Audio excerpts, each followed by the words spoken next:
ఎరా మాటలతో చెప్తే వినవా? ఇప్పుడు ఎక్కడికి వెళ్తావు? బాబు గారు మీకు దండం పెడతాను, నన్ను వదిలేయండి. ఇది నీకు మంచిది కాదు బాబు గారు.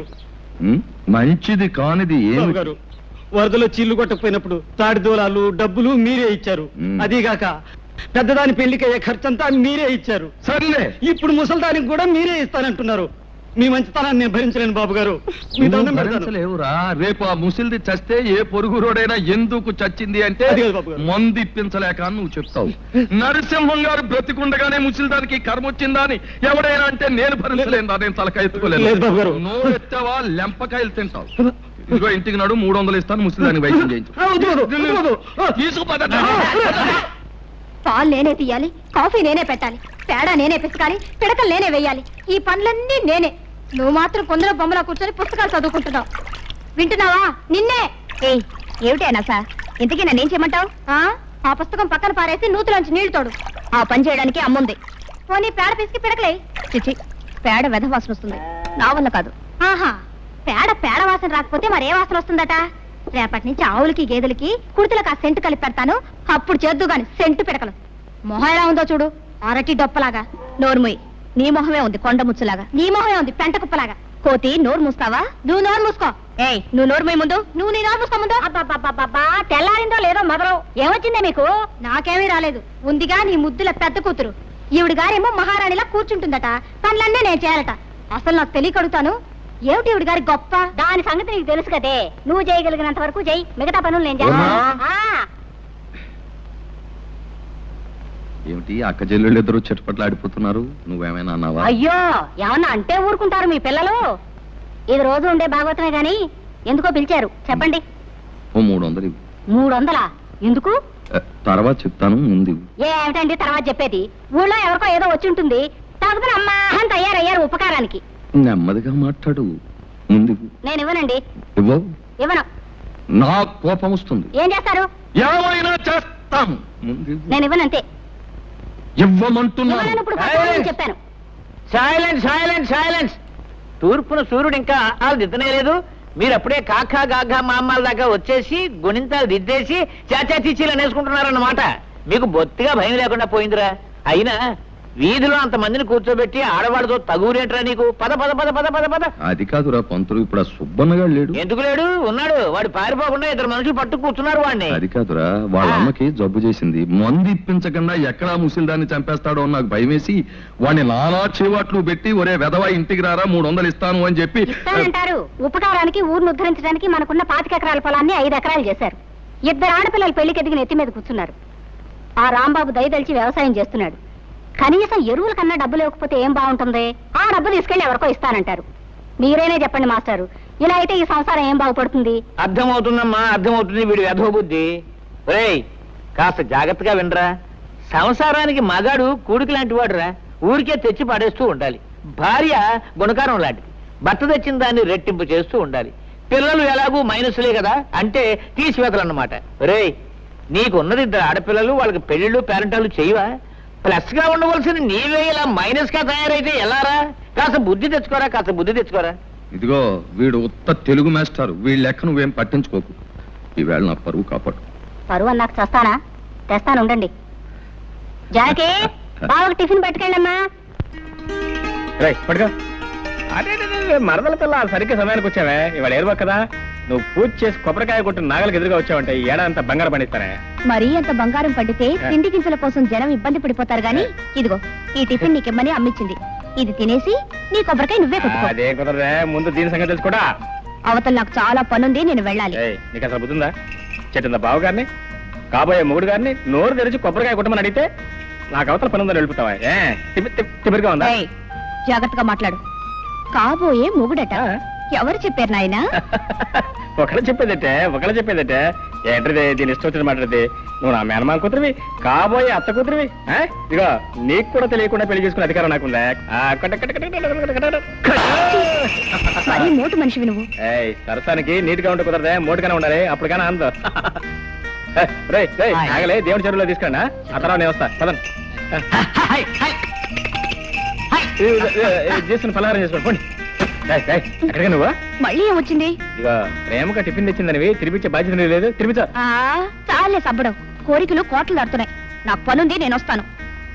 వస్తుంది ఇదేం మరదల పిల్లండి, ఇదేదో కంచు వ్యవహారంలాగా ఉందే. ఎవరినైనా అర్థం చేసుకోవచ్చు కానీ దీన్ని మాత్రం అర్థం చేసుకోవడం కష్టం. అరే టిఫిన్ తీసుకొచ్చి పెట్టవేంటి, పెడితే మళ్ళీ మొత్తం. అయ్యో ఉండు బావా, ఉండు. అక్కయ్యకి అసలు బుద్ధి లేదు బావా. టిఫిన్ మాత్రం తెచ్చింది, పచ్చడి అక్కడే వదిలేసింది. ఓహో, పచ్చడి వదిలేటి వెంట నన్నే వదిలేసి వెళ్ళిపోయింది. నేను తినిపిస్తాను. వదిలేవే, నేను తింటాలేవే. అదేం కుదరదు, నువ్వు లోపలికి పదా. అబ్బా మరదలో ఉండవే నీ సరసను, నీకున్న ప్రేమ ఎంత బాగుండేది. ఏంటి టిఫినా? ఏం టిఫినే? ఆహా ఇడ్లీ దోశలు. ఇదేంటో అబ్బో కొబ్బరి చట్నీ. ఏంటో విశేషం? విశేషం ఏముంది కొత్తగా? మరదలు రోజు టిఫిన్ తీసుకొచ్చి దగ్గర కూర్చొని బావగారికి తినిపించడమే విశేషం. అన్నట్టు ఇవాళ వంట చేసుకోవద్దని చెప్పింది అమ్మ. భోజనం మా ఇంటి దగ్గరే. ఓహో, పొద్దున టిఫిన్ కాకుండా మధ్యాహ్నం భోజనం కూడానా? అయితే మాంసం ముక్క కక్క దంచేస్తా. ఉండు, ఏంటిది? చట్నీలో ఉప్పు సరిగ్గా సరిపోయింది. ఆహా, రుచి చూసావా? దోశ కొబ్బరి చట్నీ. ఉండు, అయ్యో మళ్ళీ ఏమొచ్చిందే? దోశ కూడా చాలా బాగుంది. అవును, ఇంతకు నన్ను తినేస్తావా లేదా? అయినా నీకు ఇంట్లో అత్తయ్య తిండి పెట్టలేదేమే? కోపడకు బావా. మరి ఏంటి మరి? ఇగో నీకు కావాలంటే మొత్తం తినవు, నాకేం అక్కర్లేదు, నేనేం అనుకోను. అది కాదు బావా, ఏదో బావగారివి కదా, నా చేత్తోనే తినిపిస్తే బాగుంటుంది కదా అని తిను బావా. ఆహా, చిన్నప్పటి నుంచి నువ్వే తినిపించా పాపం, లేకపోతే మా తింటే తెలీదు. ఇదిగా మర్యాద ఇక్కడి నుంచి వెళ్తా లేదా? సరే, బావవి నా చేత్తోనే తినిపిద్దామని ఆశపడ్డాను. ఓ పంచి, నువ్వు తినిపించు, నేను తింటాను. అట్టగా టిఫిన్ తేవడేమో నా కోసం తీసుకొచ్చింది, తందింటేమో సరిపోయాక నాకేం మిగులుతుంది? ఓ సోస పెట్ట.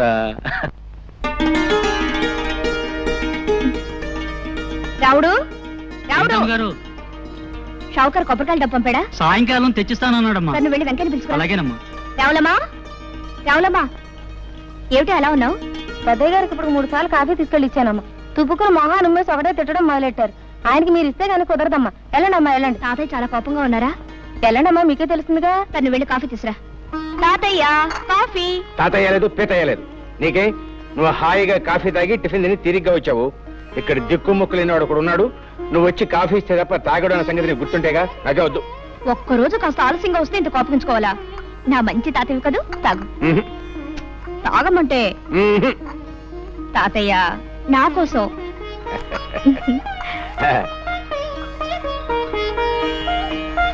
అబ్బా అద్భుతంగా ఉందమ్మా. ఆ పని మనిషి ఇందాకిస్తే అవతల పారేశాను, అసహ్యంగా ఉందని. ఏమిటి ఏమిటా నవ్వు? ఎందుకు? నువ్వు బాలు తను పారేసిన కాఫీ ఇప్పుడు తీసుకొచ్చాను. అమ్మ బాడవా. చిన్నబాబు, టిఫిన్ అంతా ముందు పెట్టుకుని తినకుండా తపస్సు చేస్తున్నావేంటి? తినడానికి తిథి ముహూర్తాలు ఏమైనా ఉన్నాయా? ఉన్నాయి, అందుకే వెయిట్ చేస్తున్నాను. ఏమిటవి? నువ్వు రావటం తిది, తినమని చెప్తాం ముహూర్తం. రోజు నువ్వు చెప్తా అలవాటు అయిపోయి నువ్వు రాకపోతే అసలు తినబుద్దే కావటం లేదు. నువ్వు పట్నంలో ఉన్న 4-5 సంవత్సరాలు ఏవి తినకుండానే ఎలా బ్రతికావు? అదేమిటి? అక్కడ నేను లేనుగా.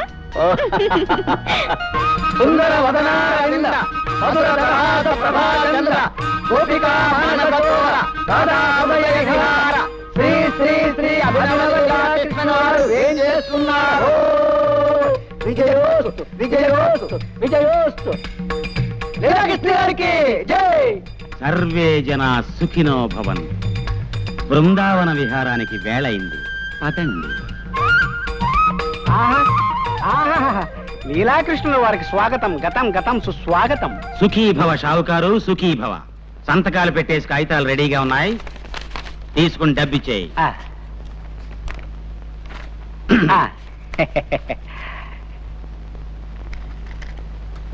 ఇదిగో బాబు, మాకివ్వాల్సిన బాకీ పోను, మిగతా మీ సొమ్ము తీసుకోండి. బాబు, సంవత్సరానికి ఇలా 4-5 ఎకరాలు అమ్మేస్తుంటే ఎలా బాబు? పిచ్చివాడా, అమాయకుడా, నీకు ఇప్పటికి చాలా సార్లు చెప్పాను, మళ్ళీ చెప్తున్నాను విను. కృష్ణుణ్ణి నమ్ముకుని బతుకుతున్న వంశం మాది. మా తాతగారి పేరు గోపాలకృష్ణుడు. ఆవుల వ్యాపారం చేసి చాలా గడించాడు. ఫ్లూటు కచేరీలు చేసి ఆయన సంపాదించాడు. పోతే నా పేరు లీలాకృష్ణుడు. ఏమీ చెయ్యను. బృందావనం లాంటి పల్లెల్లో లీలలు మాత్రం చేస్తుంటాను. నీకు తెలుసుగా నా లీలలు? తెలియకపోవడం ఏంటండి, నెలకి 3 తగులు 6 జరిమానాలుగా వెలిగిపోతున్న మీ కీర్తి చుట్టుపక్కల 7 గ్రామాల దాకా పెరిగిపోయిందండి. నీకు అసలు బుద్ధి లేదయ్యా. లీలల గురించి మాట్లాడుతుంటే తగులు జరిమానాల గురించి చెప్తావేంటి? అర్థం లేకున్నాను. నీకో గీతారాశి అని చెప్తాను విను. మనిషి బతికేది అన్నాళ్ళు 100 ఏళ్ళేగా. నువ్వు చెప్పేది 100 ఏళ్ల క్రితం మాట. ఇప్పుడు అన్ని హైబ్రిడే. బియ్యం హైబ్రిడ్, వంకాయల హైబ్రిడ్, ములక్కాయల హైబ్రిడ్. మొన్న ఈ మధ్యన పేపర్లో చదివాను, మనుషులు కూడా హైబ్రిడ్ వస్తున్నారంట. ఇవన్నీ సైజులు ఎక్కువ, సారం తక్కువ. అంచేత ఏ మనిషి 60 ఏళ్ల కన్నా బతకట్లేదు. నాకిప్పుడు 30 ఏళ్ళు. మహా బతికితే ఇంకా 30 ఏళ్ళు బతుకుతాను. ఉన్నది 60 ఎకరాలు. నాకా పెళ్లి పెటాకులు లేవు. అంచేత మా తాత ఇచ్చిన పొలం, మా నాన్న ఇచ్చిన బంగారం ఏడాదికి ఇంత నమ్మేసి జల్సాగా బతుకుతున్నాను. ఆహా, ఏమైనా మీ తెలివి గలబడండి. అబ్బా పెట్టేసావా దిష్టి? రే దిష్టి దిష్టి తీయండి రా దిష్టి. వస్తుంది ఇరుగు దిష్టి, పొరుగు దిష్టి, ఈ ఊరు దిష్టి, ఆ ఊరు దిష్టి, వడ్డీ వ్యాపార దిష్టి, సారా కొట్టు దిష్టి, షావుకారు దిష్టి.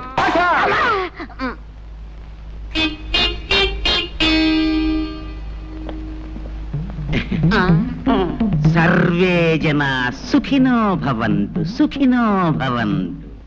ఒరే సింహం, నీ పద్ధతి ఏమి నాకు నచ్చలేదురా. నీ పద్ధతి నాకు నచ్చలేదు.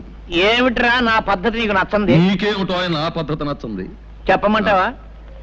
ఊళ్ళో ప్రతివాడి అవసరానికి అడ్డం పడిపోయి ఉపకారం అనే పేరుతో ఉన్నదంతా తగలబెట్టేస్తున్నావు. రే పిచ్చి పంతులు, నన్ను మాట చెప్పమంటావా? మనిషి అన్నవాడు ఎవ్వరికీ ఉపయోగపడని బ్రహ్మచముడు తుప్పలా బతకూడదరా. 10 మందికి ఉపయోగపడే కరివేపాకు చెట్టులా బతకాలి. అది చూడు, కోసే కొద్దీ చిగురిస్తుంటుంది. మనం అంతే. అలాగే తాలింపులో వేసుకుంటారు, తినేటప్పుడు తీసి అవతల పడేస్తారు ఆ కరివేపాకుని. నీకు బుద్ధి ఉందిరా వేధవా?